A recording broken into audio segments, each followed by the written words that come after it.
अच्छा, अब तुम्हें शराब की स्मेल भी इरिटेट कर रही है। नहीं रहूंगा दूर मैं तुमसे। क्या कर लोगी? आदित्य ने जानबूझकर नायरा के बिल्कुल करीब आते हुए कहा। नायरा को शराब की स्मेल से उल्टी जैसा होता है और वो आदित्य को जोर से पीछे धक्का मारते हुए वहां से बाथरूम की तरफ भागती है। नायरा को बाथरूम की तरफ भागते देख आदित्य ने चिढ़ते हुए कहा, अब ये क्या नया नाटक है इसका? और वो भी नायरा के पीछे आता है। नायरा इस वक्त बाथ बेसिन के पास खड़ी उल्टियां कर रही थी। आदित्य उसके बगल में खड़े होते हुए बोला, अब ये कौन सा नाटक कर रही हो तुम? अब क्या डैड को जाकर ये बताओगी कि तुम्हें मेरे अंदर से आती वाइन की स्मेल से उल्टियां होती हैं, ताकि वो मेरा शराब पीना भी छुड़वा दें, सिर्फ और सिर्फ तुम्हारे कारण? नायरा आदित्य की बात को अनदेखा कर अपना मुंह धोती है और बाथ बेसिन में अपने दोनों हाथ टिकाकर जोर जोर से सांस लेने लगती है। आदित्य देखता है कि वो उसे और उसकी बात को अनदेखा कर रही है, तो वो नायरा का हाथ पकड़ उसे अपनी तरफ घुमाते हुए बोलता है, तुमने मुझे अनदेखा किया? मैं कुछ पूछ रहा हूँ तुमसे। नायरा उससे अपना हाथ छुड़ा बाथरूम से बाहर की तरफ आती है। तभी उसका सिर चकराता है और वो गिरने के डर से बाथरूम का दरवाजा पकड़ लेती है। उसे दरवाजा पर खड़ा देख आदित्य ने चिढ़ते हुए कहा, बाहर भी नहीं आने दोगी क्या? नायरा वहां से हट अपना सिर पकड़े बेड पर आकर बैठ जाती है। आदित्य भी उसी तरफ आते हुए नायरा की बगल में बैठते हुए बोला, तुम ये क्या करने की कोशिश कर रही हो? मुझे नहीं पता है। देखो, अगर सुबह डैड ने फिर से तुम्हारी वजह से मुझे कुछ सुनाया तो फिर अच्छा नहीं होगा। जब तबीयत खराब थी तो मेडिसिन लेती। मुझे बीच में घसीटने की क्या जरूरत थी यार? नायरा, जिसका सिर दर्द कर रहा था, वो आदिश की तरफ देखते हुए रिक्वेस्ट भरे लहजे में बोली, आदिश प्लीज, मेरा सिर बहुत दर्द कर रहा है। मैं इस वक्त तुमसे बात करने के मूड में बिल्कुल भी नहीं हूँ। अगर तुम्हें मुझे घर से बाहर निकालना है तो प्लीज निकाल दो। तुम्हारी बड़बड़ाहट मेरा सिर दर्द और बढ़ा रही है। प्लीज। आदि से एक नजर नायरा के चेहरे की तरफ देखता है, जो कि उतरा हुआ था। यह देख वो आगे कुछ नहीं कहता है और चुपचाप उठकर बाथरूम की तरफ चला जाता है। सुबह गेट खटखटाने की आवाज से नायरा की नींद टूट जाती है और वो उठकर गेट खोलती है। सामने हेमा जी खड़ी हुई थी, हाथों में एक लाल साड़ी लिए। उन्हें देख नायरा ने सम्मान भरे लहजे से कहा, आप आइए ना अंदर। यहाँ क्यों खड़ी हैं आप? अभी अंदर आने जितना टाइम नहीं है बेटा। तुम जल्दी से साड़ी पहनकर तैयार हो जाओ। थोड़ी देर में पंडित जी आते ही होंगे। तुम दोनों के खुशहाल शादीशुदा जीवन के लिए आज पूजा रखवाई है मैंने। जल्दी से तैयार होकर नीचे आ जाना। और हाँ, आदिश को भी उठा दो। पूजा तुम दोनों साथ में करोगे। हेमा जी ने नायरा के हाथों में साड़ी पकड़ाते हुए कहा।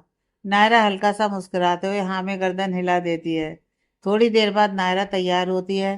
वो शीशे में देख अपने बाल बनाती है और फिर आदिश की तरफ आती है।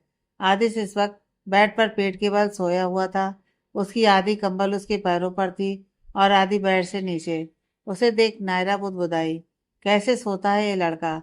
ऐसे तो जानवर भी नहीं सोते होंगे। फिर वो आदिश की तरफ आकर उसका कंधा थपथपाते हुए बोली, आदिश उठ जाओ, आज घर में पूजा है, तैयार होना है उसके लिए। आदिश नहीं उठता है, बल्कि दूसरी तरफ मुंह करके सो जाता है। उसे न उठते देख नायरा उस बार उसके कंधे पर जोर से मारती है। आदिश आदिश की नींद टूट जाती है और वो हड़बड़ाकर उठ बैठ अपने कंधे को सहलाते हुए बोलता है, पागल हो गई हो क्या? मारा क्यों? कितना अच्छा सपना देख रहा था मैं, बीच में उठा दिया। फिर वो एक नज़र नायरा की तरफ देखता है, जो कि लाल साड़ी में बहुत खूबसूरत लग रही थी। आतिश उसे देख अपनी आंखें टिमटिमाते हुए बोला, वाह कितनी ब्यूटीफुल लग रही हो तुम इस रेड साड़ी में। वैसे तुम जा कहाँ रही हो इतनी तैयार होकर? ये घर छोड़कर जा रही हो क्या? घर छोड़कर जाऊंगी तो क्या इतना तैयार होकर जाऊंगी? तुम्हें आखिर वकील बना किसने दिया? आज घर में पूजा है, इसलिए जल्दी से उठकर तैयार हो जाओ, वरना फिर से कहोगे कि मैंने नीचे जाकर सबको तुम्हारे खिलाफ भड़का दिया। नायरा ने आदिश की तरफ देखकर कहा। फिर वो वहां से नीचे चली जाती है। आदिश उबासियां लेते उठकर बाथरूम की तरफ जाता है। नायरा सबके बीच चली आती है। दादी जब नायरा को गौर से देखती हैं तो उसकी बलाएं लेते हुए बोलती हैं, कितनी अच्छी लग रही है तू इस साड़ी में, किसी की नजर ना लग जाए कहीं। नायरा दादी की सरकत पर हल्का सा मुस्कुरा देती है। पंडित जी आ चुके थे। वो नीचे आसन पर बैठे हुए पूजा की तैयारी कर रहे थे। थोड़ी देर में आदिश भी तैयार होकर नीचे चला आता है। वो हेमा जी के पास आकर उन्हें कहता है, मॉम ये सब जरूरी है क्या? चुप कर नालायक, शादी तो हम लोगों के बिना कर ली।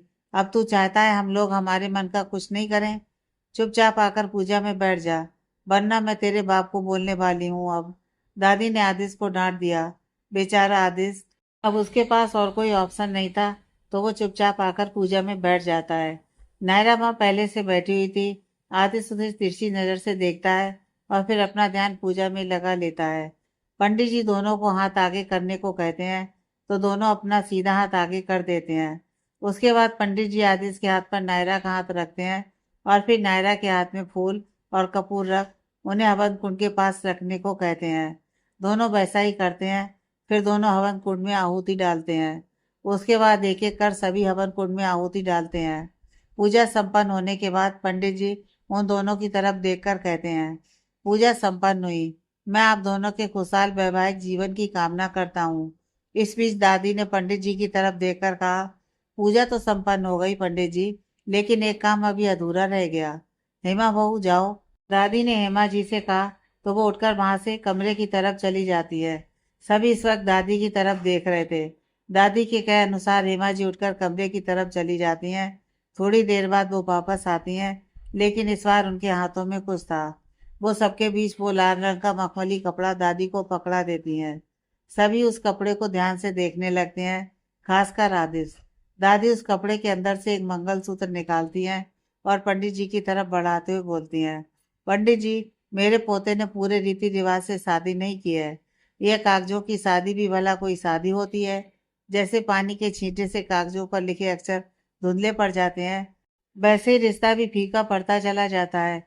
इसलिए मैं चाहती हूँ कि आप मेरे पोते की शादी पूरी रीति रिवाज से करवाएं, हम सबके सामने, सबकी मौजूदगी में।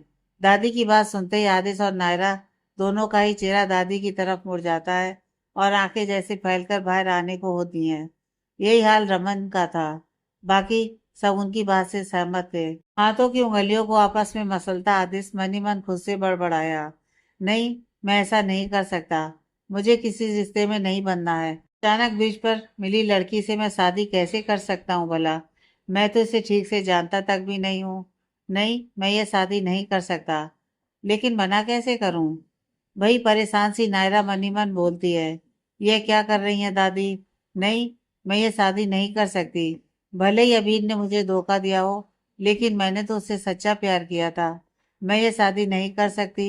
मैं आदिश को धोखा नहीं दे सकती। मेरे यहाँ रुकने की वजह आदिश नहीं जानता है। क्या करूं मैं? वो आदिश की तरफ देखती है और आंखों से इशारे से उसे मना करने को कहती है। आतिश उसका इशारा समझ चुका था, लेकिन उसे कुछ समझ में नहीं आ रहा था कि वो सबसे क्या कहे। उसे शादी नहीं करनी है, ये वो कह नहीं सकता था, क्योंकि घर वालों की नज़र में उन दोनों की ऑलरेडी शादी हो चुकी थी। आदिश बेचारी सी शकल बनाकर रमन की तरफ देखता है, तो रमन अपने कंधे झटक देता है, क्योंकि उसके पास कोई वजह नहीं थी शादी रोकने की। ये देख आतिश उसे घूरता है और फिर खुद ही दादी से बोलता है, दादी, हमारी शादी तो हो चुकी है ना, फिर ये दोबारा शादी करने का क्या मतलब है? शादी कोई बार बार थोड़ी होती है। एक बार हो गई ना, बस जाने दीजिए। छोड़िए ये सब। पंडित जी को दान दक्षिणा के साथ विदा कीजिए। समझाइए ना दादू आप दादी को। चुपचाप रह तू, तुझे क्या पता रीति रिवाजों के बारे में? बस कर दिए कागज पर अपने दस्तखत और हो गई शादी। चुपचाप बैठा रह तू। दादी ने आदेश को डांट दिया और फिर पंडित जी से बोली, आप विधि शुरू कीजिए पंडित जी। लेकिन दादी, आदिश ने कहना चाहा, तो प्रेम जी सख्त आवाज में उसे बोले, माँ तुमसे उम्र और अनुभव दोनों में बड़ी हैं, इसलिए अच्छा होगा कि तुम उनसे बहसबाजी करने के बजाय चुपचाप रीति रिवाज पूरे करो। इससे आगे आदिश की जबान नहीं खुलती है और वो रुआंसा होकर बिल्कुल शांत होकर बैठ जाता है। नायरा अब कुछ भी बोलना उचित नहीं समझती है, क्योंकि घर का सदस्य होने के बावजूद जब आदिश की बात किसी ने नहीं सुनी, तो उसकी कौन सुनेगा? पंडित जी शादी की विधि शुरू करते हैं। मंत्र पढ़ते हुए वो मंगलसूत्र आदिश की तरफ बढ़ाते हैं। आदिश न चाहते हुए भी कांपते हाथों से वो मंगलसूत्र ले लेता है और नायरा की तरफ हल्का सा मुड़ता है। उसके हाथ नायरा के गले के पास ही थे, उससे आगे नहीं बढ़ रहे थे।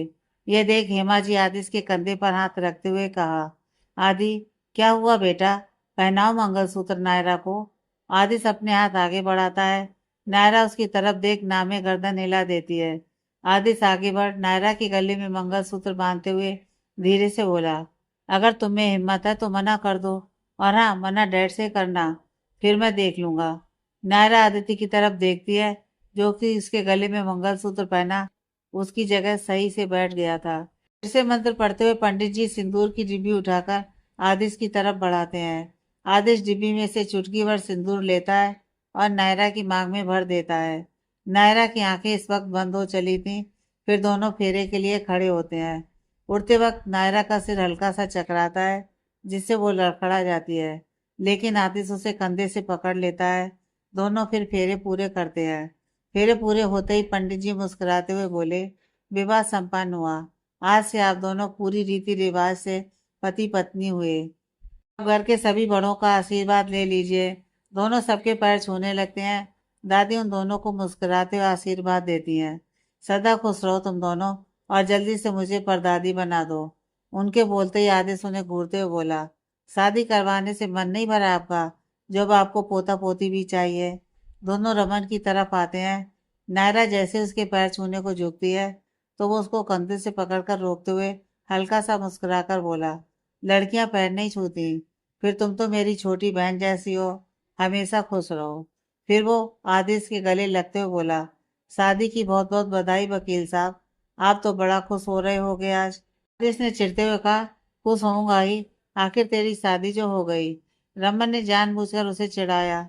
हेमा जी एक तरफ खड़ी नायरा से कहती हैं, नायरा बेटा, जाओ पंडित जी से भी आशीर्वाद ले लो। नायरा आगे बढ़ पंडित जी के पैर छूती है। पंडित जी मुस्कुराते हुए बोले, सदा सौभाग्यवती भव। पंडित जी का ध्यान इस वक्त नायरा के चेहरे की तरफ था। वो एक 70-80 साल के महापंडित जी थे, जो कि काफी अनुभवी और ज्ञानी थे। नायरा के चेहरे को देख वो अपने चेहरे पर रहस्यमय मुस्कान लाते हुए बोले, मैं तुम्हें देखते ही सब समझ गया था। जो बीत गया है उसकी परवाह मत करो, बल्कि अपने आने वाले कल की चिंता करो। किसी से हमारा मिलना कोई इत्तेफाक नहीं होता है, बल्कि उसके पीछे छुपी होती है उस ईश्वर की कोई मर्जी। मैं तुम तीनों के खुशहाल जीवन की कामना करता हूँ। नायरा हैरानी से पंडित जी की तरफ देखने लगती है। नायरा इस वक्त शीशे के सामने बैठी अपनी चूड़ियां उतार रही थी। उसका ध्यान इस वक्त कहीं और ही था। उसके दिमाग में अभी भी पंडित जी की कई बातें चल रही थी। यही सब सोचते हुए उसका ध्यान अपने गले और अपनी सिंदूर से सजी मांग पर जाता है। अपने मंगलसूत्र को छूते हुए नायरा खुद से बोलती है, कहीं मैं कुछ गलत तो नहीं कर रही इन सबके साथ, आदिश के साथ। आदिश को मजबूरी में मुझसे शादी करनी पड़ी, जबकि वो और मैं अच्छी तरह से जानते हैं कि हमारे रिश्ते का कोई वजूद नहीं। नायरा, उस आवाज के साथ नायरा अपनी सोच से बाहर आती है। वो पीछे मुड़ती है। पीछे दरवाजे के पास हेमा जी खड़ी थी। उन्हें देख नायरा अपनी जगह से उठ उनकी तरफ बढ़ती है। हेमा जी आगे आते हुए नायरा से कहती हैं, नायरा बेटा, मैं ये कह रही थी कि तुम आदिश के साथ जाकर अपने लिए अपनी पसंद के कपड़े ले आओ। अब तुम्हारे कपड़े तो यहाँ है नहीं, इसलिए तुम्हें जो पसंद हो या जो तुम पहनना चाहो वो ले आना, अपनी मर्जी से। नायरा को अपनी तबीयत कुछ ठीक नहीं लग रही थी, तो उसने कहा, माँ, आप ही ले आइए ना मेरे लिए कपड़े, मैं क्या करूंगी जाकर। लेकिन बेटा, मैं अब भला तुम्हारी पसंद कैसे जान पाऊंगी? वैसे भी आजकल के बच्चों की पसंद अलग है हम लोगों से। मैं कहाँ जान पाऊंगी आजकल के फैशन को। मैं सौम्या को भेज देती तुम्हारे साथ, लेकिन लव कि उसे छोड़ ही नहीं रहा। पता नहीं क्या हुआ है उसे। पूजा के बाद से ही उससे चिपका हुआ है, किसी के भी पास नहीं आ रहा है। फिर भी अगर तुम्हारे जाने का मन नहीं है तो कोई बात नहीं, हेमा जी ने नायरा का कंधा छूते हुए कहा। नायरा को अच्छा नहीं लगा उन्हें मना करने, तो वो जाने को तैयार हो जाती है। आतिश उसे ना चाहते हुए भी तैयार होना पड़ता है।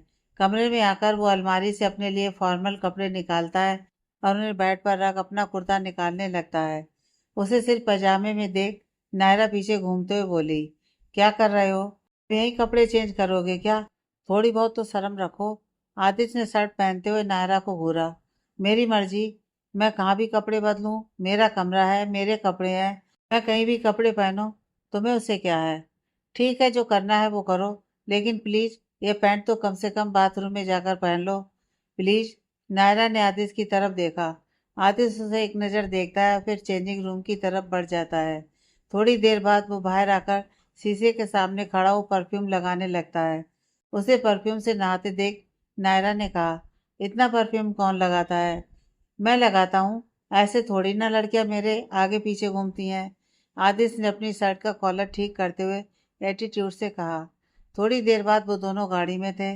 गाड़ी में म्यूजिक सिस्टम ऑन था, जिस पर गाना चल रहा था, रफ्ता रफ्ता हौले हौले, दिल को चुराया तुमने, दिल को तो पता भी ना चला। आदित्य भी ड्राइविंग करते हुए साथ में इस गाने को गुनगुना रहा था। नायरा आदित्य को देखते हुए बीती बातों को याद करने लगती है। नायरा अपनी सीट पर बैठी गाड़ी के म्यूजिक सिस्टम पर कोई गाना सिलेक्ट कर रही थी। गाना ढूंढते हुए वो अजीब सा मुंह बनाकर अबीर की तरफ देखती है। क्या अबीर, तुमने एक भी गाना ढंग का नहीं रख रखा है अपने म्यूजिक सिस्टम में? भाई सारे इंग्लिश गाने ढूंढते हुए नायरा को हिंदी गाना मिल जाता है तो वो खुश होते हुए उसे चला देती है। वो गाना 1 मिनट भी नहीं चला होगा, उससे पहले ही अबीर गाना चेंज कर कोई इंग्लिश गाना लगाते हुए नायरा की तरफ देखता है। क्या नायरा, ये क्या फालतू और सड़े हुए गाने सुनती हो तुम? Please change your choice. तुम्हारी पसंद ना वाकई बेकार है। मतलब हिंदी गाने कौन सुनता है आजकल? मैं सुनती हूँ, और मुझे सबसे कोई लेना देना नहीं है। तुम मेरी पसंद को बेकार नहीं बोल सकते हो। नायरा ने मुंह फुलाते हुए कहा। नायरा को कहीं खोया देख आतिश उसके चेहरे के आगे चुटकी बजाते हुए बोला। कहाँ खोई हो? गाना पसंद नहीं आया क्या? बोर हो रही हो? अपनी यादों से बाहर आई नायरा आतिश की तरफ देखती है। नहीं, ऐसा नहीं है, गाना बहुत अच्छा है। वैसे तुम्हें हिंदी गाने पसंद है? पसंद है से क्या मतलब है? Hindi song is my life. Hindi गानों के शब्द में जो एहसास है वो किसी दूसरी लैंग्वेज के गानों में नहीं है। वैसे तुमने ये क्यों पूछा? क्या तुम्हारे एक्स बॉयफ्रेंड को हिंदी गाने पसंद नहीं थे क्या? आदित्य ने ड्राइव करते हुए पूछा। नहीं, बस वो ऐसे ही पूछ लिया। वो क्या है ना कि तुम्हें देखकर लगा नहीं था कि तुम्हें हिंदी गाने पसंद होंगे। नायरा ने सामने देखते हुए कहा। कुछ देर बाद वो दोनों कपड़ों के शोरूम पहुंच चुके थे। गाड़ी पार्किंग एरिया में लगा। आदित्य गाड़ी से बाहर आ जाता है और आगे बढ़ने लगता है। नायरा गेट खोलकर बाहर आती है और जैसे ही आगे बढ़ने को होती है तो अचानक से उसका सिर चकराता है। गिरने के डर से वो गाड़ी के बोनट का सहारा ले लेती है। उसे वहीं खड़ा देख आदित्य ने पलटते हुए कहा। अब वहीं खड़े होकर टाइम पूरा करने का इरादा है क्या? आगे क्यों नहीं आ रही तुम? मैं आ रही हूँ, तुम चलो, नायरा ने बामुश्किल कहा। हाथों को लहराते हुए आदित्य वहां से अंदर चला आता है। दोनों शोरूम के अंदर आते हैं। उन्हें देख एक सेल्समैन ने मुस्कुराते हुए कहा। आइए भैया, आइए भाभी। तो कहिए भैया, क्या दिखाना है भाभी जी के लिए? भाभी नहीं है वो तुम्हारी, आदित्य ने उसे घूरा। सॉरी सर, कहिए क्या दिखाऊं आपकी वाइफ के लिए? वो सेल्समैन ने कहा। उसकी बात पर अपने गुस्से को कंट्रोल करते हुए आदित्य बोला। ये मेरी वाइफ नहीं है। अच्छा, तो आपकी गर्लफ्रेंड है। कोई बात नहीं। वैसे इनके, वो अपनी बात पूरी करता उससे पहले ही आदित्य पीछे से उसके कंधे पर हाथ रख उसे खुद से सटाते हुए जबरदस्ती मुस्कुराते हुए बोला।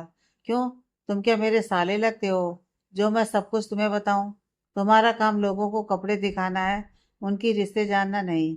अच्छा होगा कि तुम वही काम ढंग से करो। वो सेल्समैन जल्दी से आधे से दूर हटते हुए सिर झुकाकर बोला। सॉरी सर, आप मैम को लेकर फर्स्ट फ्लोर पर चलिए। लेडीज वियर उस फ्लोर पर है। आदित्य उसे घूरते हुए लिफ्ट की तरफ जाने लगता है तो वो उन्हें रोकते हुए बोला। सर रुकिए। अब क्या है? आदित्य पीछे पलटा। सर, वो लिफ्ट का कुछ काम चल रहा है तो आप एक्सीलेटर से चले जाइए, उसने कहा। आदित्य वहां से एक्सीलेटर की तरफ बढ़ता है। नायरा उसके पीछे आती है। उसका सिर एक्सीलेटर को देख और भी ज्यादा चकराने लगता है तो वो आदित्य से बोलती है, जो कि आदित्य सीढ़ियों तक पहुंच चुका था। आदित्य। आदित्य पीछे पलटता है तो पाता है कि नायरा अभी भी वहीं खड़ी है। यह देख वो चिढ़ से बोला। तुमने मेरा वक्त बर्बाद करने की कसम खा रखी है क्या? नीचे क्यों खड़ी हो? अब क्या हुआ? वो मुझे डर लगता है एक्सीलेटर से। क्या तुम नीचे आओगे एक बार? नायरा ने आदित्य की तरफ देखा। आदित्य अपनी मुट्ठियों को बीच अपने गुस्से को कंट्रोल करता है और फिर नीचे की तरफ आता है। नीचे आकर वो नायरा का हाथ पकड़ लेता है और चुपचाप आगे बढ़ता है। ऊपर आकर आदित्य नायरा का हाथ छोड़ देता है और फिर वहां से लेडीज बियर की तरफ बढ़ते हैं। वहां खड़ी सेल्स गर्ल आदित्य को देखकर पलके झपकाना भी भूल गई थी। ऑलिव ग्रीन शर्ट और क्रीम कलर की पैंट में आदित्य काफी हैंडसम लग रहा था। वो सेल्स गर्ल आदित्य को बिना पलके झपकाए एकटक देखते हुए बोली। आपके लिए क्या दिखाना है सर? आदित्य उसकी तरफ देख हल्का सा मुस्कुराया। मैं खुद से देख लूंगा। फिलहाल तो आप इनके लिए कुछ दिखा दीजिए। वो लड़की आदित्य की बात से झेप गई और नायरा की तरफ देखकर बोली, मैम क्या दिखाऊं आपके लिए? नायरा ने अपने लिए कपड़े ले लिए थे। आदित्य जब बिल पे करता है तो बिल को देख हैरानी से बोलता है, बस तुमने सिर्फ 30,000 की ही शॉपिंग की है? मुझे तो लगा था कि बिल 2-3 लाख से ऊपर आएगा। जितनी मुझे ज़रूरत थी मैंने उतने कपड़े ले लिए। फालतू कपड़े खरीदने की या फालतू खर्च करने की मुझे आदत नहीं है। नायरा ने कहा, सीधा सीधा बोलो कि ये पैसे बाद में चुकाने हैं तुम्हें, बस इसलिए इतने कम की शॉपिंग की है। आदिश ने कार्ड वॉलेट में रखते हुए कहा, तुम्हें जो समझना है वो समझो। नायरा ने आगे बहस नहीं की। वो आगे बढ़ने लगी तो आदिश उसे रोकते हुए बोला, ओ मैडम, ये कैरी बैग कौन उठाएगा? नौकर नहीं हूँ मैं तुम्हारा। चुपचाप अपना सामान उठाओ और गाड़ी तक लेकर चलो। नायरा कुछ नहीं बोलती है और काउंटर पर रखे बैग्स उठा लेती है। हालांकि वो भारी थे और नायरा से नहीं उठ रहे थे, लेकिन फिर भी वो उन्हें जैसे तैसे उठाए आगे बढ़ने की कोशिश करती है। आदिश अपने फ़ोन को देखते हुए उसके पीछे ही चल रहा था। चलते हुए एक बार फिर से नायरा का सिर चकराता है और इस बार आंखों के सामने अंधेरा छाने की वजह से वो बेहोश होकर वहीं गिर जाती है। आदिश की नज़र जब उस पर जाती है तो वो जल्दी से नायरा की तरफ आता है और उसका गाल थपथपाते हुए घबराई हुई आवाज़ में बोलता है, नायरा उठो, क्या हुआ तुम्हें? मैंने तो सिर्फ बैग्स लेने को ही बोला था। अब ये इतने भारी भी नहीं थे कि तुम इन्हें उठाने की वजह से बेहोश हो जाओ। प्लीज़ उठ जाओ यार।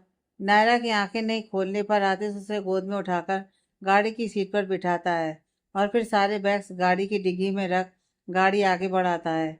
गाड़ी चलाते वक्त वो बार बार नायरा की तरफ देख रहा था। ऐसे कैसे बेहोश हो गई है? कल इसका उल्टियाँ करना और आज बेहोश हो जाना, कहीं इसकी तबीयत तो खराब नहीं है? होगी ही शायद, बताया नहीं होगा। सबसे पहले तो मैं इसे हॉस्पिटल लेकर जाता हूँ, वरना डैड इसकी खराब तबीयत के पीछे भी मुझे ही जिम्मेदार बताएंगे। आदिश ड्राइव करते हुए खुद से कहता है और गाड़ी की स्पीड थोड़ी तेज कर लेता है। थोड़ी देर बाद वो हॉस्पिटल पहुंच चुका था।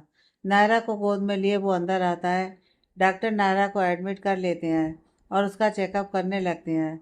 आदिश बाहर बैठा नायरा के होश में आने का इंतजार कर रहा था। तभी उसका फ़ोन बजता है। स्क्रीन पर डैड नाम देख आदिश का गला सूखने लगता है और वो हिम्मत करके फ़ोन उठाता है। हेलो डैड, कहाँ हो तुम अभी? शॉपिंग हो गई तुम्हारी? फ़ोन पर दूसरी तरफ प्रेम जी ने कहा, डैड शॉपिंग मैंने नहीं बल्कि नायरा ने की है। आदिश बोला, वो पता है मुझे, लेकिन शोरूम जाओ और वहाँ जाकर तुम कुछ ना खरीदो, यह हो नहीं सकता है। थोड़ा जल्दी करके आना, बुआ जी आई हैं नायरा से मिलने। प्रेम जी ने इतना बोलकर फ़ोन काट दिया। आदिश बेचारी सी शक्ल बनाकर फ़ोन को देखने लगता है। तभी वहाँ डॉक्टर आते हैं और आदिश से बोलते हैं, आप मेरे साथ मेरे केबिन में चलिए एक बार। क्या बात हो गई? इसी में उलझा आदिश डॉक्टर के पीछे चलने लगता है। डॉक्टर के सामने बैठा आदिश नर्वस होकर उनकी तरफ देख रहा था। एक बार फिर रिपोर्ट अच्छे से देख डॉक्टर आदिश की तरफ रिपोर्ट बढ़ाते हुए बोले, आपकी वाइफ प्रेग्नेंट है। उनकी प्रेगनेंसी को अभी 1 वीक हुआ है सिर्फ। क्या? आदिश ने हैरानी से कहा। उसके चेहरे पर हैरानी के भाव देख डॉक्टर ने कहा, क्या हुआ? आप इतने हैरान क्यों हो गए अपनी वाइफ की प्रेगनेंसी की खबर जानकर? क्या आप ये बात जानकर खुश नहीं हैं? खुश? क्यों नहीं डॉक्टर, मैं तो बहुत खुश हूँ ये बात जानकर कि मैं बाप बनने वाला हूँ। इससे बड़ी खुशी की बात और क्या हो सकती है भला? आदिश ने ज़रूरत से ज़्यादा खुद को खुश दिखाते हुए कहा। डॉक्टर आदिश की तरफ देख हल्का सा मुस्कुराए और फिर थोड़ा गंभीर होकर बोले, आपको आपकी वाइफ का बहुत ख्याल रखने की ज़रूरत है इस वक्त। उनका ब्लड प्रेशर काफ़ी लो था। उन्हें देखने से लग रहा है कि जैसे वो काफ़ी तनाव में है इस वक्त। देखिए, इतना स्ट्रेस ऐसी हालत में ठीक नहीं है उनके लिए। इससे उनकी हेल्थ पर भी बुरा असर पड़ेगा और बच्चे की हेल्थ पर भी। अगर उनका स्ट्रेस लेवल ऐसा ही रहा तो उनका मिसकैरेज तक भी हो सकता है। प्लीज़ आप उनका अच्छे से ख्याल रखिए और उन्हें किसी बात का स्ट्रेस मत लेने दीजिए। आप समझ रहे हैं ना मेरी बात? आदिश ने खुद को नॉर्मल दिखाते हुए हाँ में सिर हिलाया और उठकर वहाँ से बाहर चला आया। वहाँ से वो उस तरफ आता है जिस तरफ नायरा एडमिट थी। नायरा को होश आ गया था। खुद को हॉस्पिटल में देख वो चौंक जाती है। उठकर बैठते हुए वो खुद से बोलती है, मैं हॉस्पिटल में कैसे आई? कहीं आदिश मुझे यहाँ लेकर तो नहीं आया? इसका मतलब उसे इसका मतलब मुझे पता चल गया कि तुम प्रेग्नेंट हो। यही कहना चाहती हो ना तुम? आदिश ने नायरा की बात पूरी की। आदिश को देख नायरा अपना सिर झुका लेती है। उसका झुका सिर देख आदिश को यह समझते देर नहीं लगी कि नायरा अपनी प्रेगनेंसी के बारे में जानती है। आदिश नायरा के थोड़ा पास आकर हाथों की घड़ी बांधते हुए उसकी तरफ देखकर गंभीर होकर बोला, मतलब तुम पहले से जानती थी अपनी प्रेगनेंसी के बारे में, इसलिए तुमने ये सब नाटक किया। उस दिन ज़बरदस्ती मेरे गले पड़ना और अब शादी, कैसे कर लेती हो तुम ये सब? अरे अपने बारे में नहीं तो कम से कम अपने पेट में पल रहे बच्चे का तो ख्याल किया होता ना। उस दिन तुम ब्रज से कूदने वाली ही थी। अगर मैं वक्त पर ना आता तो अपने बच्चे को मारना चाहती थी तुम। मैं अपने बच्चे को नहीं बल्कि खुद को मारना चाहती थी। इतनी हिम्मत नहीं मुझ में कि मैं अपने बच्चे को मार सकूं, इसलिए मैंने खुद को ही ख़त्म करने का सोच लिया। नायरा की आवाज़ में एक दर्द था। आदिश उस दर्द को महसूस कर पा रहा था। वो बिल्कुल शांति से बोला, तुम खुद को क्यों ख़त्म करना चाहती थी?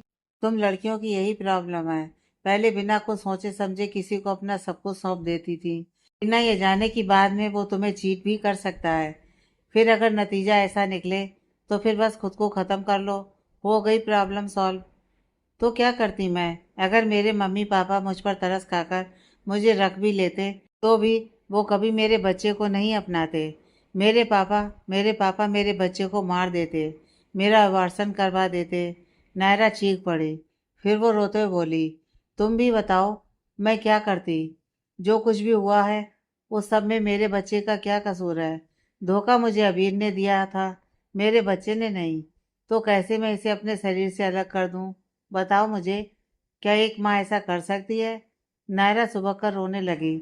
उसे रोते देख आदिश उसके हाथ पर अपना हाथ रखते हुए बोला, चुप हो जाओ नायरा, ऐसे तुम्हारी तबीयत खराब हो जाएगी और तुम्हारे बच्चे पर भी इसका बुरा असर पड़ेगा। नायरा अपने आंसू पोंछ लेती है। आदिश नायरा को पानी का गिलास पकड़ाते हुए पूछता है, क्या अबीर जानता था तुम्हारी प्रेगनेंसी के बारे में?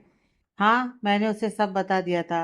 यह सब जानकर ही उसने कहा था कि हम लोग कोर्ट मैरिज कर लेते हैं, लेकिन वो आया ही नहीं। नायरा ने खाली आंखों से फर्श को देखते हुए कहा। कुछ सोचते हुए आदिश नायरा की तरफ देखता है।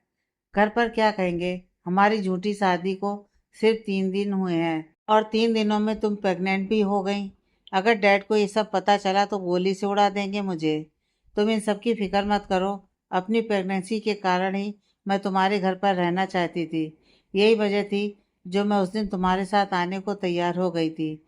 लेकिन तुम चिंता मत करो, तुम्हें किसी को कुछ बताना नहीं पड़ेगा, क्योंकि मैं अब तुम्हारे साथ घर पर नहीं जाऊंगी। नायरा ने कहा। आइडिया तो बुरा नहीं है, लेकिन तुम जाओगी कहाँ? आदिश ने पूछा। इतनी बड़ी दुनिया है, कहीं भी चली जाऊंगी, नायरा बोली। नायरा की बात सुन आदिश मन ही मन सोचने लगा, वैसे ये बोल तो ठीक रही है, लेकिन फिर भी ये जाएगी कहाँ? और वैसे भी अगर ये यूं बिना बताए कहीं चली जाएगी तो डैड तो मुझे जिंदा गाड़ देंगे, ये सोचकर कि ज़रूर मैंने ही कुछ किया है। फिर नायरा को ढूंढेंगे वो अलग। नहीं, मैं खुद को रिस्क में नहीं डाल सकता। वैसे नायरा को भी नहीं डालना चाहिए, प्रेग्नेंट है वो, ऐसी हालत में कहाँ जाएगी वो? फिलहाल तो इसे घर ले चलता हूँ, बात का बाद में सोचेंगे। यही सब सोच आदिश नायरा से बोला, देखो हमारी शादी हुई है और वो भी पूरे रीति रिवाज के साथ। पंडित जी ने खुद हमारी शादी करवाई है, इस नाते तुम अब मेरी वाइफ हो। अब तुम्हें यूँ अकेले नहीं छोड़ सकता हूँ, क्योंकि मेरे संस्कार नहीं है किसी को धोखा देना। इसलिए तुम मेरे साथ घर चल रही हो और ये मेरा फाइनल डिसीजन है। एक बार फिर से सोच लो आदिश, अभी भी वक्त है तुम्हारे पास। नायरा ने आदिश की तरफ देखा। मैंने सोच लिया है और मेरा फैसला कभी गलत नहीं होता है। मैं बाहर गाड़ी में इंतज़ार कर रहा हूँ, जल्दी आना। आदिश बिना नायरा की बात सुने वहाँ से चला आया। रात के 8 बज रहे थे। इस वक्त आदिश बार में बैठा शराब पी रहा था। शराब का घूंट भरते हुए वो खुद से बोला, यह सब मेरे साथ ही क्यों होना था? मतलब सारी प्रॉब्लम्स को भगवान जी आपने मेरी ज़िंदगी का ही रास्ता बता दिया है क्या? अच्छी खासी लाइफ चल रही थी, उसमें यल लग गए हैं। आदिश यहाँ वहाँ देखता है, उसे मुकुल कहीं नज़र नहीं आता, तो वो फ्रस्ट्रेट होकर बोलता है, अब ये कहाँ मर गया? जब भी कोई ज़रूरी बात करनी होती है ये वहाँ से अचानक गायब हो जाते हैं। मैं यहीं हूँ, बोल क्या कह रहा था? मुकुल ने उसके बगल में बैठते हुए कहा। आतिश कुछ बोलने से पहले मुकुल की तरफ देखकर सोचता है, इसे बताऊं या नहीं? यह बात इसके पेट में बातें ऐसे कम ही बसती हैं। अगर इसने गलती से घर पर किसी को बता दिया तो? नहीं, पहले मुझे एक बार रमन भाई से बात करनी होगी। फिर ही मैं इसे कुछ बता सकता हूँ। आदिश को किसी सोच में डूबा देख मुकुल उसके चेहरे के आगे अपना हाथ हिलाते हुए बोला, क्या हुआ भाई, कहाँ खोया है? अभी तो मुझे गालियाँ दे रहा था कि मैं कोई ज़रूरी बात के वक्त गायब हो जाता हूँ, और अब है कि तू कुछ बोल ही नहीं रहा है, बल्कि अपनी ही सोच में गुम है। कुछ नहीं, बस मैं ये बताना चाहता था कि घर वालों ने मिलकर मेरी शादी करवा दी है उस नायरा से। आदिश ने शराब का घूंट भरते हुए कहा। मुकुल ये सुनकर बिल्कुल शॉक्ड रह गया और हैरानी से बोला, क्या तेरी शादी हो गई है नायरा से? क्यों? मतलब तूने ये सब किस लिए किया? तू तो प्यार शादी जैसे रिश्तों से दूर भागता था ना। तो अब ऐसा क्या हुआ अचानक से जो तू इतनी जल्दी मान गया? मान कौन गया यार, जबरदस्ती की गई है मेरे साथ। दादी की जिद थी कि मेरी शादी उनकी आंखों के सामने हो, वो भी पूरे रीति रिवाज से। तो बस पूजा के बहाने करवा दी मेरी शादी दादी ने। अब डैड वहीं थे तो कुछ बोल भी नहीं पाया। आदिश ने उखड़े हुए मूड से कहा। और नायरा, क्या वो तैयार हो गई तुझसे शादी करने के लिए? मुकुल ने शराब का घूंट भरा। एक गहरी सांस लेते हुए आदिश बोला, नहीं, लेकिन जहाँ मेरे घर वाले मेरी नहीं सुन रहे थे, माँ उसकी कैसे सुनते? इसलिए शायद उसने कुछ कहा नहीं होगा। खैर, अब मैं चलता हूँ, 10 बजने वाले हैं। अगर इससे लेट घर पहुँचा तो फिर बाहर गार्डन में ही सोना पड़ेगा। ओके बाय, मैं चलता हूँ। सुन, मुकुल ने कहा। क्या? आतिश ने उसकी तरफ देखा। आज कोई लड़की नहीं मिली क्या तुझे? मतलब इतनी जल्दी घर जा रहा है? रोज तो इसी वक्त तेरी वो वाली पार्टी स्टार्ट होती है। मुकुल ने शरारत से कहा। आदिश हल्का सा मुस्कुराया। अगर यही हाल रहे तो वो वाली पार्टी छोड़नी पड़ेगी। रात के खाने के वक्त पूरा परिवार डाइनिंग टेबल के इर्द गिर्द मौजूद था, सिवाय आदिश के। उसकी चेयर खाली देख प्रेम जी हल्के गुस्से में बोलते हैं, इस लड़के को कहे का कोई असर नहीं है, इसे वही करना है जो इसके मन में आएगा। पापा, आपने ही सिर चढ़ा रखा उसे। दादू खाते हुए प्रेम जी की तरफ देखते हैं। तुझे भी चढ़ाया था कभी? तो उसके पीछे क्यों पड़ा रहता है? अरे भाई, उसकी उम्र है अभी पार्टियां करने की, जिंदगी जीने की। उसके बाद क्या है? फिर तो उस पर भी जिम्मेदारियां आनी ही हैं, एक वक्त के बाद। उसे मत टोका करो। ये वक्त और उम्र लौट कर फिर कभी नहीं आएगी।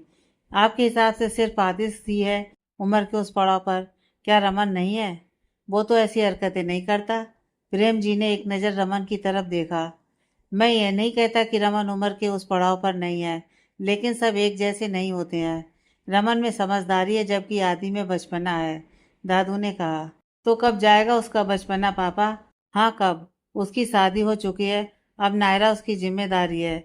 कल को उसके बच्चे भी होंगे, उसकी जिम्मेदारियां समय के साथ बढ़ेंगी ही, कम नहीं होंगी पापा। प्रेम जी ने थोड़ा गंभीर होकर कहा। इस मुद्दे पर और बहस ना हो इसलिए दादी ने कहा, सब लोग खाना खाकर अपने अपने कमरे में जाइए। घर में नई बच्ची आई है, इस बात की शायद किसी को परवाह ही नहीं है। अपना घर हम लोगों की ये बकवास सुनने के लिए छोड़कर आई है क्या? फिर उन्होंने नायरा की तरफ देखा। नायरा बेटा, तुम खाना खाकर अपने कमरे में जाओ। नायरा ने हल्की सी गर्दन हिला दी। आदेश घर आता है। घर आकर वो अपने कमरे की तरफ ना जाकर रमन के कमरे की तरफ बढ़ता है।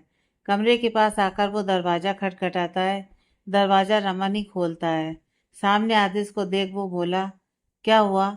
डैड ने कुछ कहा है क्या? आदिश हल्का सा अंदर की तरफ झुकते हुए बेड की तरफ देखता है जहाँ सौम्या और लव सोए हुए थे। फिर वो सीधा होते हुए रमन से बोला, भाई मुझे आपसे कुछ बात करनी है। सुबह करते हैं ना आराम से बात, जो भी कहना है कह देना, रमन ने उबासी लेते हुए कहा। नहीं भाई, इट्स इम्पॉर्टेंट। आदिश की आवाज़ में एक गंभीरता थी। एक कमरा जो सिर्फ अंधेरे से भरा हुआ था, उस कमरे में एक चेयर रखी हुई थी जिस पर कोई बैठा था। उसका चेहरा एक बड़ी सी कैप से ढका हुआ था। उस शख्स के बटन दबाते ही पूरे कमरे में रोशनी फैल गई थी। कमरे में रोशनी होते ही सामने दीवार पर लगी आदिश की फोटो दिखाई देती है जिसे रेड क्रॉस किया हुआ था। वो शख्स आगे बढ़ अपनी जेब से एक तस्वीर निकालता है और उसे आदिश की तस्वीर के बगल में लगा देता है। वो तस्वीर नायरा की थी। गार्डन में रखी चेयर पर बैठा रमन शांति से आदिश की बात सुन रहा था। नायरा की प्रेगनेंसी की बात सुन वो शक भरे लहजे से आदिश की तरफ देखता है। नायरा की प्रेगनेंसी में कहीं तेरा हाथ तो नहीं है ना आदि? रमन को खुद पर शक करते देख आदिश ने मुंह बनाकर कहा, आप फिर से मुझ पर शक कर रहे हो भाई? नायरा को इस घर में आए सिर्फ 3 दिन हुए हैं। 3 दिन में भला कोई कैसे प्रेग्नेंट हो सकता है? हद है मतलब। 3 दिन में नहीं हो सकता, लेकिन उससे पहले तो हो सकता है। तू कौन सी सारी बातें बताता है मुझे? रमन ने अपनी बाहें लपेट ली। नहीं बताना चाहूँ तब भी आप मेरा झूठ तो पकड़ ही लेते हो। मैं नायरा को पहले से नहीं जानता। मेरी मुलाकात उससे सिर्फ उस दिन ब्रिज पर ही हुई थी, और वैसे भी मेरे केस में ऐसा कुछ होने की गुंजाइश ही नहीं है। Because I always use protection, Aadish ने पूरे कॉन्फिडेंस से कहा। रमन ने एक आईब्रो चढ़ाते उसे देखा। सच्ची?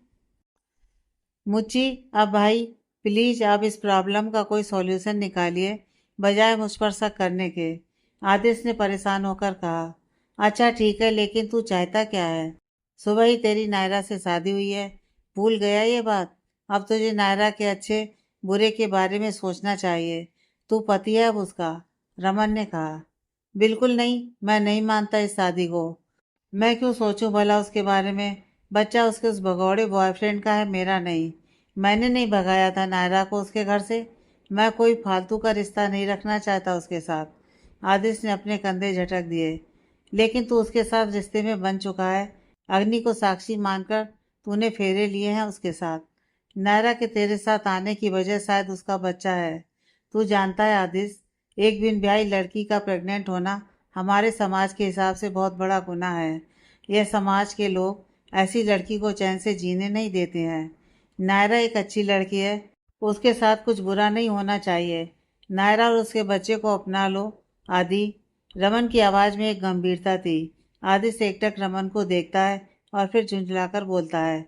भाई, आप कोई सॉल्यूशन देने की बजाय उल्टा मुझे ही प्रॉब्लम में डाल रहे हैं। मैं आपके पास इसलिए आया ताकि आप मुझे उस नायरा और उसके बच्चे से छुटकारा दिला सकें, लेकिन आप तो उल्टा ये कह रही हैं कि मैं उसके साथ साथ उसके बच्चे को भी अपना लूं।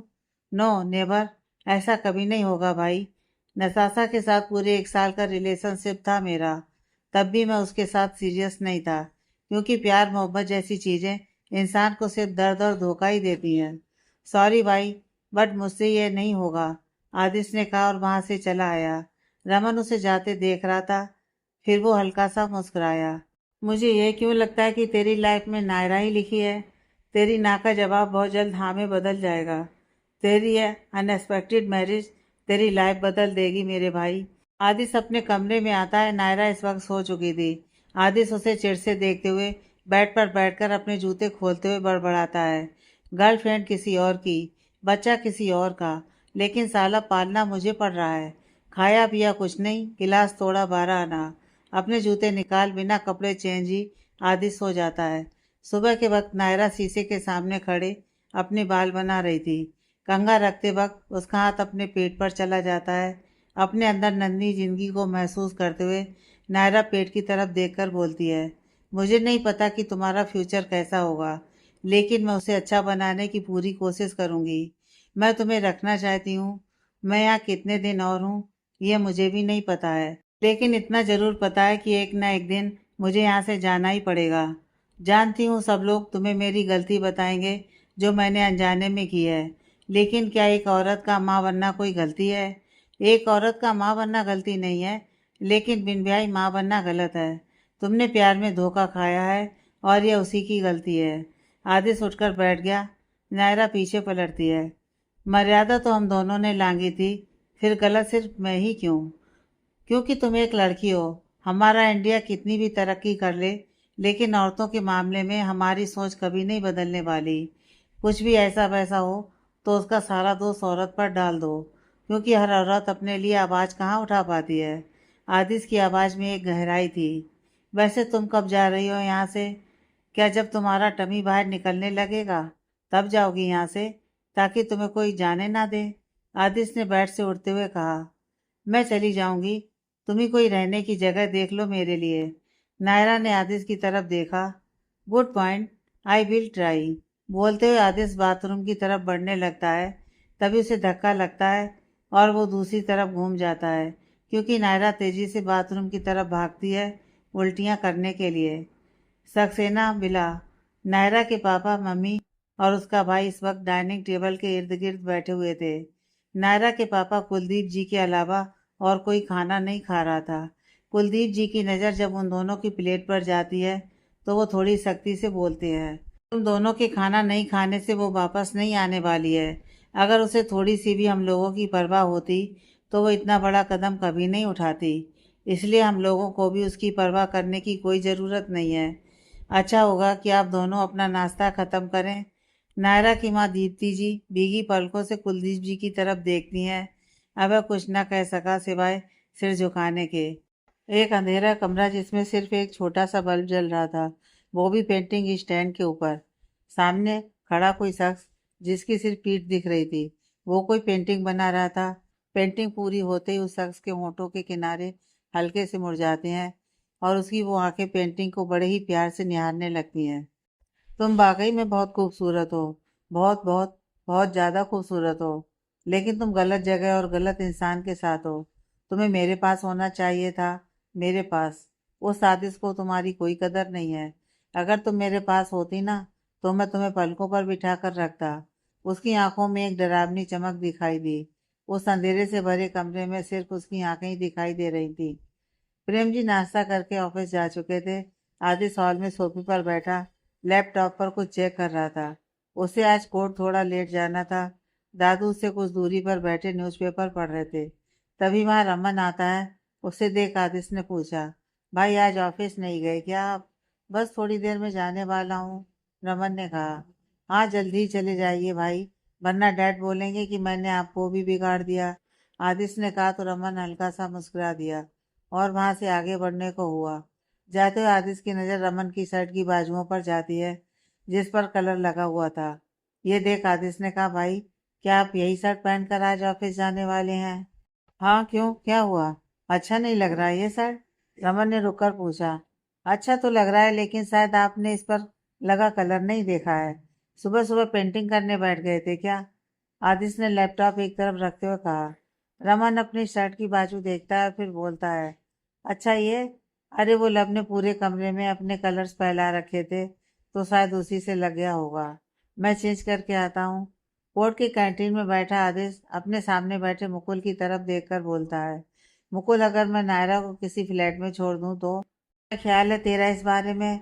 मुकुल सोचते हुए बोला, आइडिया तो बुरा नहीं है, लेकिन तेरे घर पर क्या बोलेगा फिर? घर पर कुछ तो कहना ही पड़ेगा। एक काम करता हूँ, मैं घर पर ये बोल दूंगा कि वो कुछ दिन अपने फ्रेंड के घर गई है। फिर बात का बाद में देख लेंगे। फ्लैट में मैं उसे एक दो बार जाकर देख लूंगा। अब अकेली लड़की है तो थोड़ा संभालना तो बनता ही है ना। आदिश ने काफी का घूंट भरा। सही है भाई, तेरी लाइफ है तो फैसला भी तेरा ही होना चाहिए। तुझे जैसा ठीक लगे। वैसे तूने फ्लैट देख लिया उसके लिए? मुकुल ने पूछा। नहीं, चल साथ में मिलकर देखते हैं, आदिश ने उठते हुए कहा। फिर दोनों वहां से चले जाते हैं। काफी सारी जगह देखने के बाद आदिश को एक जगह पसंद आती है। उस फ्लैट को देखने के बाद आदिश ने कहा, यह जगह बिल्कुल परफेक्ट है नायरा के लिए। सामने बालकनी भी है। अगर उसे कभी घुटन महसूस होगी तो वो यहाँ आकर खुद को फ्रेश फील करवा सकती है। हाँ, आदिश वैसे एक बार और सोच ले। अब जैसे भी हुई है लेकिन शादी तो हुई है ना तेरी नायरा के साथ। उसे यूं अकेला छोड़ना सही होगा। मुकुल के चेहरे पर फिक्र के भाव थे। उसे देख आदिश ने कंफ्यूज होते हुए कहा, अब यार तू मुझे यूं कंफ्यूज मत कर। मैं तुझे कंफ्यूज नहीं कर रहा। बस यूं ही। खैर छोड़ ये सब। तू नायरा को यहाँ कब शिफ्ट कर रहा है? मुकुल ने पूछा। आज ही, मतलब आज शाम तक, आदिश ने कहा। नायरा इस वक्त अपने कमरे में बैठी किसी सोच में डूबी हुई थी। एक महीने पहले नायरा इस वक्त गाड़ी में थी और उसकी पास वाली सीट पर अबीर बैठा गाड़ी चला रहा था। नायरा की आंखों पर पट्टी बंधी थी। नायरा बार बार उस पट्टी को छूते हुए उतावलेपन से पूछती है, अबीर आखिर हम जा कहाँ रहे हैं? प्लीज कुछ तो बता दो यार। सरप्राइज है मैडम, जो वहां पहुंचकर ही पता चलेगा, अबीर ने मुस्कुराते हुए कहा। आखिर ऐसा क्या सरप्राइज अबीर जो तुम पहले नहीं बता रहे हो? क्या आज शादी करने वाले हो मेरे साथ? नायरा ने खुशी से पूछा। अबीर नायरा का हाथ अपने हाथ में लेकर उसे चूमते हुए बोला, नहीं उसमें अभी वक्त है डार्लिंग, लेकिन उससे भी बड़ा कुछ सरप्राइज है। थोड़ी देर बाद गाड़ी एक जगह आकर रुकती है। अबीर गाड़ी से बाहर आकर नायरा का हाथ पकड़ उसे गाड़ी से बाहर निकालता है और फिर आगे बढ़ता है। सामने एक घर नजर आ रहा था जो कि काफी खूबसूरत था। अबीर दरवाजा खोल नायरा के साथ अंदर आता है और अंदर आकर नायरा की आंखों की पट्टी हटाते हुए बोला, तो ये रहा तुम्हारा सरप्राइज। अपने चारों तरफ देख। नायरा अपने मुंह पर हाथ रख लेती है और खुशी से चहकते हुए अबीर की तरफ पलटती है। अबीर, ये हमारा घर। हम शादी के बाद यहीं रहने वाले हैं। खास तुम्हारे लिए बनवाया है मैंने। पूरे घर में हर एक चीज सिर्फ तुम्हारी पसंद की है। पसंद आया तुम्हें? अबीर ने मुस्कुराकर नायरा की तरफ देखा। नायरा की आंखों में हल्की नमी उतर आई और वो अबीर के सीने से लगते हुए बोली, बहुत बहुत बहुत ज्यादा खूबसूरत है। Thank you so much Abir. I love you. Love you too जान। लेकिन अब तुम यूं रोने मत बैठ जाना। कहाँ मैं सुहागरात के सपने देख रहा हूँ इस घर में, और कहाँ तुम रोने बैठ जाओ। अबीर ने शरारत से कहा। तो नायरा उसे पीछे धकेलते हुए घूर कर बोली, बिल्कुल नहीं, शादी से पहले सुहागरात नहीं होती, समझे? किसने कहा कि नहीं होती? अबीर नायरा की कमर में हाथ डाल उसे खुद से सटाते हुए बोला। मैंने। इतना बोल नायरा उसे पीछे की तरफ धक्का मार वहां से भागने लगी। अबीर मुस्कुराते हुए अपना सिर झटकता है और फिर नायरा के पीछे भागता है। वर्तमान में नायरा की आंखों में नमी उतर आई थी और वो सुबह कर रो पड़ी। नायरा बीती बातें याद कर आंसू बहा रही थी। ठीक उसी वक्त आदिश कमरे में आता है। नायरा, उसने अंदर आते हुए कहा। उसकी आवाज सुन नायरा जल्दी से अपने आंसू पोंछ लेती है और आदिश की तरफ देखती है। हाँ, वो मैंने तुम्हारे लिए एक फ्लैट देखा है। काफी अच्छा है और अच्छी सोसाइटी में भी है। तुम्हें वहाँ कोई प्रॉब्लम नहीं है? आदिश ने बेड की तरफ बढ़ते हुए कहा। कब जाना है? नायरा ने बिना किसी भाव के पूछा। आज ही चलें? आदिश ने उसकी तरफ देखा। ठीक है, मैं अपने कपड़े रख लेती हूँ, नायरा ने कहा और बेड से उठकर अलमारी की तरफ बढ़ने लगी। तभी अचानक से उसका सिर चकराता है और वो लड़खड़ा जाती है। नायरा के लड़खड़ाते कदम देख आदिश तेजी से उठकर उसकी तरफ आता है और उसे कंधों से पकड़ते हुए फिकर के लहजे में बोला, क्या हुआ नायरा? तुम ठीक तो हो ना? हाँ, मैं ठीक हूँ। वहां से नायरा अलमारी की तरफ बढ़ जाती है। आदिश एक नजर नायरा की तरफ देखता है, न जाने क्यों, लेकिन उसे एक अजीब सी बेचैनी होती है। थोड़ी देर बाद नायरा अपने सामान के साथ तैयार थी। आदिश उसका बैग उठा नीचे की तरफ आता है। हॉल में लब के साथ बैठे दादू दादी की नज़र जब आदिश के हाथ में पकड़े बैग पर जाती है तो दादी आदिश से पूछ बैठी, आदि, तुम कहीं जा रहे हो क्या? मैं नहीं दादी, बल्कि नायरा जा रही है अपने फ्रेंड के घर कुछ दिनों के लिए रहने। आदिश ने हल्का सा मुस्कुराकर कहा। ओह अच्छा, फिर कोई बात नहीं बेटा, अपना ध्यान रखना और जल्दी वापस आ जाना। दादी ने आदिश के पीछे खड़ी नायरा की तरफ देखा। नायरा आगे आकर उन दोनों के पैर छूती है और फिर चेहरे पर हल्की मुस्कुराहट लिए उन दोनों की तरफ देखते हुए बाहर की तरफ चली जाती है। आदिश उसका सामान डिग्गी में रख ड्राइवर सीट पर आकर बैठ जाता है। नायरा आदिश की बगल में आकर बैठ जाती है। आदिश उसे सीट बेल्ट लगाने को बोलकर गाड़ी आगे बढ़ाता है। गाड़ी में दोनों के बीच खामोशी फैली हुई थी। नायरा इस वक्त खिड़की से बाहर देख रही थी। ड्राइव करता हुआ आदिश नायरा की तरफ देखता है और फिर खामोशी को तोड़ते हुए पूछता है, तुम पूछना नहीं चाहोगी कि हम कौन सी जगह जा रहे हैं? यह पूछने का मेरा कोई हक नहीं है। तुम मेरे लिए इतना सब कर रहे हो, वो ही बहुत है, नायरा ने बिल्कुल शांत आवाज में कहा। इससे आगे आदिश ने भी कुछ नहीं कहा और चुपचाप गाड़ी चलाने लगा। थोड़ी देर में वो दोनों उस जगह पहुंच गए थे। गाड़ी पार कर आदिश नायरा का बैग लिए लिफ्ट की तरफ बढ़ता है। नायरा भी उसके पीछे पीछे आती है। चलते हुए उसका पैर अचानक मुड़ जाता है और वो लड़खड़ा जाती है। आदिश जल्दी से उसका हाथ थामते हुए बोला, आर यू ओके? ध्यान से चलो प्लीज, हमें कोई जल्दी नहीं है। वो दोनों फ्लैट के अंदर आ चुके थे। अंदर आकर नायरा देखती है कि फ्लैट काफी अच्छा था। आदिश उसका बैग एक तरफ रखते हुए बोला, अच्छा लगा तुम्हें फ्लैट? मैंने तुम्हारे अकॉर्डिंग ही सब चूज किया है। सामने बालकनी है जहाँ तुम आराम से टहल सकती हो। तुम्हारे खाने पीने का सारा सामान मैंने पहले ही रखवा दिया है। अब तुम यहाँ बिल्कुल आराम से रहो। तुम अपने डैड से क्या बोलोगे आदिश? नायरा ने पूछा। आदिश एक गहरी सांस छोड़ते हुए बोला, वो मैं अपने आप देख लूंगा कि क्या बोलना है। ज्यादा कुछ नहीं, बस थोड़ा चिल्लाएंगे मुझ पर। तुम उनसे कहना कि मैं अपनी फ्रेंड के घर से भाग गई। मैंने तुम्हें धोखा दिया। प्लीज आदिश, मैं अब और नहीं चाहती कि तुम्हें मेरी वजह से कुछ सुनना पड़े। तुम ऑलरेडी बिना किसी गलती के काफी कुछ सुन चुके हो। तुमने इतना सब किया है मेरे लिए। मैंने नहीं चाहती कि कि तुम मेरी वजह से अपने परिवार की नज़रों में बुरे बन जाओ। नायरा ने आदित्य की तरफ देखा। हाँ देखते हैं, बाद में सोचूंगा इस बारे में। बाय द वे, मैं चलता हूँ। आदित्य जाने को मुड़ता है, लेकिन तभी उसे कुछ याद आता है, तो वो वापस नायरा की तरफ मुड़ता है और उसके बैग से एक बॉक्स निकालकर उसके हाथ में थमाते हुए बोला, तुम्हारे लिए फ़ोन है नया, कुछ भी ज़रूरत हो तो बता देना। ये ऑन है और इसमें मेरा नंबर भी सेव कर दिया है मैंने।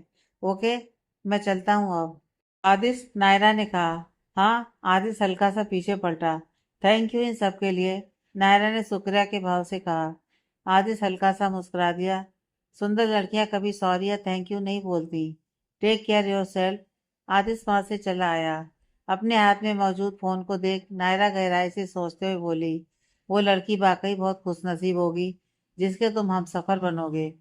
एक शख्स जिसका चेहरा मार्क्स से कवर था, उसके हाथ में मौजूद फोन में इस वक्त नायरा की तस्वीर थी।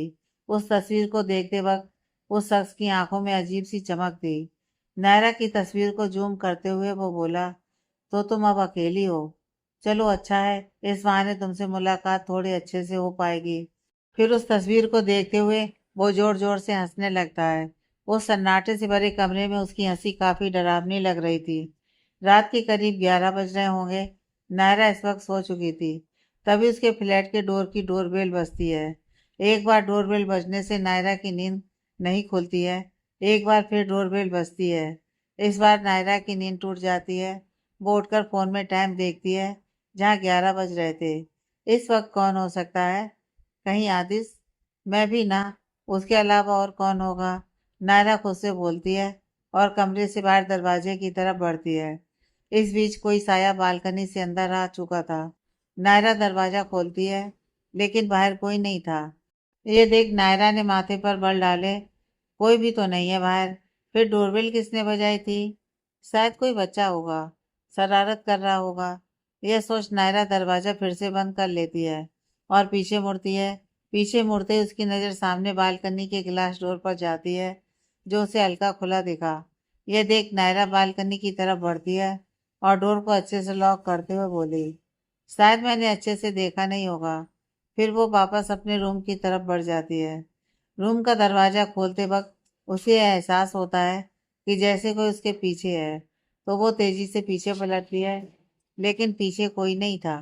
ये देख नायरा गहरी सांस लेती है और दरवाजा खोल अंदर आ जाती है। बेड पर बैठ पानी पीने के लिए वो बोतल उठाती है, लेकिन बोतल खाली थी। तो नायरा बोतल उठाकर कमरे से निकल किचन की तरफ बढ़ती है। किचन में आकर वो बोतल भरने लगती है, मगर वहां भी उसे यह एहसास होता है कि जैसे कि कोई उसे देख रहा है।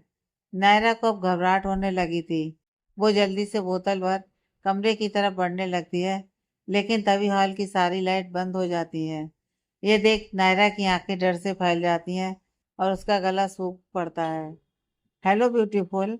नायरा के पीछे से आवाज आई। किसी की आवाज सुनते ही नायरा के चेहरे पर डर उतर आया। हिम्मत करके वो पीछे पलटती है और सामने खड़े साय को देख बोली, कौन हो तुम और अंदर कैसे आए? अंदर तो आना ही था, अब तुमने अपना दीवाना जो बना दिया है मुझे। उस शख्स ने अपने कदम नायरा की तरफ बढ़ाते हुए कहा। उसे खुद की तरफ बढ़ता देख नायरा अपने कदम पीछे लेते हुए बोली, वहीं रुक जाओ, वरना अच्छा नहीं होगा तुम्हारे लिए। प्यार में क्या अच्छा क्या बुरा, प्यार में सब जायज है मेरी जान। तुम सामने हो और मैं तुम्हें ना छूऊं, ये तो गलत बात है ना। आंखों में हवस भरे वो अपना हाथ नायरा की तरफ बढ़ाता है। वो उसे छूता उससे पहले ही नायरा अपने हाथ में मौजूद बोतल उसके सर पर दे मारती है और फिर एक लात उसकी टांगों के बीच मारती है और बिजली सी तेजी दिखाते हुए वो कमरे के अंदर आकर दरवाजा लॉक कर लेती है और जल्दी से बेड की तरफ आती है।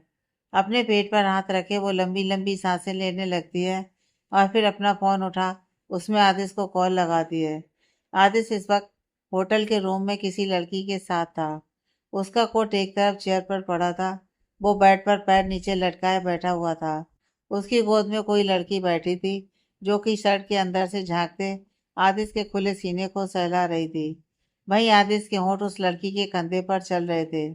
उसके कंधे से होते हुए आदिश जैसे ही उसके चेहरे की तरफ बढ़ता है, तभी उसका फोन बजने लगता है। आदिश को इससे चिढ़ होती है और वो फोन पर ध्यान न देते हुए अपने होंठ उस लड़की के होंठों की तरफ बढ़ाने लगता है। फोन का बजना अभी भी बंद नहीं हुआ था तो वो लड़की आदित्य से बोली, फोन उठा लो, क्या पता कोई जरूरी कॉल हो। हाँ, just a minute baby, Aditya वहां से उठते हुए बोला। वो चेयर पर रखा अपना कोट उठाता है और उसकी जेब में रखा अपना फोन बाहर निकालता है। फोन की स्क्रीन पर नायरा का नाम शो हो रहा था, 5 मिस्ड कॉल के साथ। फोन स्क्रीन पर नायरा का नाम देख आदित्य हैरानी से बोला, ये इस वक्त क्यों फोन कर रही है? और आदित्य नायरा को वापस कॉल लगाता है। फोन उठाते ही सामने से नायरा की घबराई हुई आवाज आई, आदित्य तुम कहाँ हो इस वक्त? प्लीज यहाँ आ जाओ, बाहर पता नहीं कौन है, मुझे बहुत डर लग रहा है, फ्लैट में कोई घुस आया है, प्लीज तुम आ जाओ आदित्य। नायरा की डरी हुई आवाज सुन आदित्य गंभीर होकर बोला, तुम जहाँ भी हो वहां से बाहर मत निकलना मेरे आने तक, मैं बस अभी आ रहा हूँ वहां। आदित्य देर न करते हुए जल्दी से अपना कोट उठाकर वहां से बाहर की तरफ भागता है। उसे ऐसे जाते देख वो लड़की हैरानी से बोली, इसे क्या हुआ अचानक से? आदित्य जितना हो सके उतना तेज गाड़ी चलाने की कोशिश कर रहा था। नायरा कमरे से बाहर नहीं निकली। बाहर खड़ा शख्स दरवाजा पीटता है लेकिन नायरा दरवाजा नहीं खोलती है। थोड़ी देर में आदित्य वहां पहुंच चुका था। दरवाजा पीटते हुए वो नायरा को आवाज लगाता है, नायरा, नायरा दरवाजा खोलो, मैं आ गया हूँ। आदित्य की आवाज सुन वो शख्स हल्का सा मुस्कुराता है और फिर बड़े ही प्यार से नायरा से बोलता है, नायरा डार्लिंग, अब तो तुम्हें बाहर आना ही पड़ेगा। देखो, अब अगर तुम अब भी बाहर नहीं आई तो फिर यहाँ जो कुछ भी होगा उसकी जिम्मेदार सिर्फ तुम होगी। मुझे बिल्कुल भी वक्त नहीं लगेगा तुम्हारे इस आदिश को मारने में। अब सोच लो, तुम्हें तुम्हारे आदिश की जान प्यारी है या नहीं, क्योंकि मैं तो चला दरवाजा खोलने। नहीं, मैं आदिश की जान खतरे में नहीं डाल सकती, नायरा खुद से कहती है और झट से दरवाजा खोल बाहर आती है। ये देख उस शख्स की आंखें चमक उठती हैं। आदिश लगातार दरवाजा पीट रहा था। नायरा दरवाजा खोलो यार, आदिश बोलते हुए नायरा जैसे ही अपने कदम आगे बढ़ाती है तभी वो शख्स नायरा का हाथ पकड़कर उसे अपनी तरफ खींच लेता है और उसके कंधे पर अपना चेहरा टेका उसके बालों को सूंघते हुए बोला, क्या खुशबू है तुम्हारे जिस्म की। हूँ, मैं इस खुशबू को अंदर तक महसूस करना चाहता हूँ। नायरा उसके पेट में अपनी गोनी मार उसे पीछे धकेलते हुए तेजी से दरवाजे की तरफ बढ़ने लगती है। वो दरवाजा खोलती ही उससे पहले ही वो शख्स नायरा का हाथ पकड़ उसे फर्श की तरफ धकेल देता है। चोट के डर से नायरा अपना हाथ अपने पेट पर रख लेती है। वो शख्स नीचे बैठ नायरा के करीब आता है और उसके पैरों को अपने पैरों से दबाते हुए उसके दोनों हाथों को अपने हाथ में कसते हुए कठोरता से बोला, अब कहाँ जाओगी? दरवाजा खोलो वरना मैं दरवाजा तोड़ दूंगा। आदित्य गुस्से से दरवाजे पर एक लात मारता है। नायरा कुछ बोलती उससे पहले ही वो शख्स उसके मुंह पर अपना हाथ रख देता है और उसका चेहरा नायरा की गर्दन के पास लेकर आता है। वो अपने होठ नायरा की गर्दन पर रखता उससे पहले ही नायरा हिम्मत कर पूरी ताकत के साथ उसे दूसरी तरफ धकेल देती है और जल्दी से उठकर पास में फ्रूट्स के बाउल में रखा चाकू उठा लेती है। तेरी तो मैं, जबड़ा भींचते हुए वो शख्स जैसे ही नायरा की तरफ बढ़ने को हुआ तो नायरा ने देर न करते हुए उसकी वहां पर चाकू चला दिया और फिर वही चाकू उसकी जांग में घुसा दिया। दर्द से तड़पते हुए वो शख्स जमीन पर गिर जाता है। मौके का फायदा उठा नायरा तेजी से दरवाजे की तरफ बढ़ दरवाजा खोल देती है। दरवाजा खुलते ही आदित्य तेजी से अंदर आता है लेकिन वहां पर कोई नहीं था। आगे की कहानी नेक्स्ट पार्ट में।